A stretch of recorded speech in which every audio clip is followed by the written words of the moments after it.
The following is an excerpt from this week's Eye-Opener report. The full report is now available for viewing by subscribers of BoilingFrogsPost.com. This report will be made available to the general public in 3 weeks' time.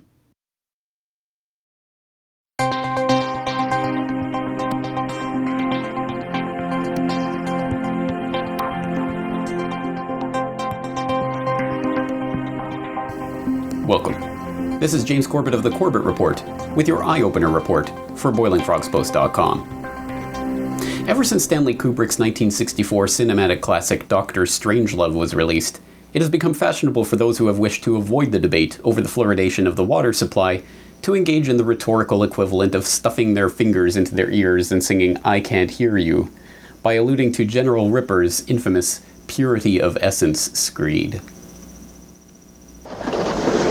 Have you ever heard of a thing called fluoridation? Fluoridation of water?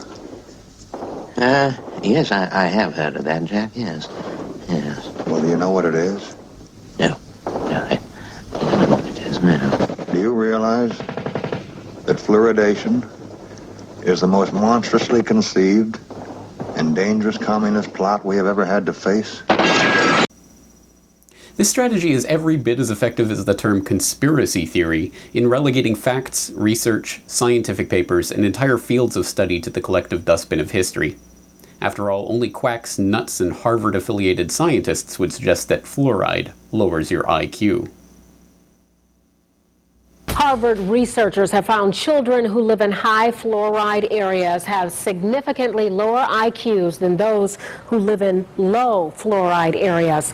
Fluoride is added to drinking water, baby formula, and toothpaste to prevent tooth decay. Further, the EPA says fluoride is a chemical with substantial evidence of developmentally neurotoxicity, meaning it interferes with functions of the brain.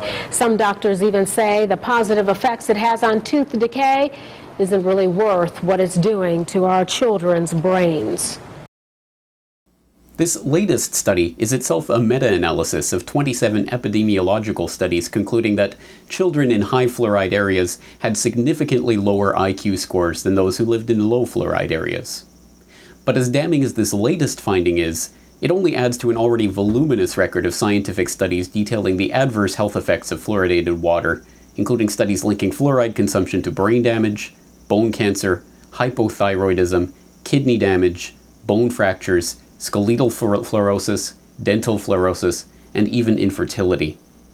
What's more, recent studies have repeatedly shown that while the prevalence of fluorosis increases with water fluoridation, the incidence of dental caries does not show any significant decline. In other words, the best available data has shown time and again that the practice of water fluoridation brings with it numerous attendant health risks and almost no detectable benefits. Although this may come as a shock to a population that has long been exposed to dogma that drinking fluoride is somehow a safe and healthy endeavor, it does not surprise those who know of the history of the process of water fluoridation and how it was brought about as a clever way to dispose of the waste products of the uranium mining and fertilizer production industries. You've been watching an excerpt of this week's Eye-Opener report. To continue watching the report, please log into BoilingFrogsPost.com.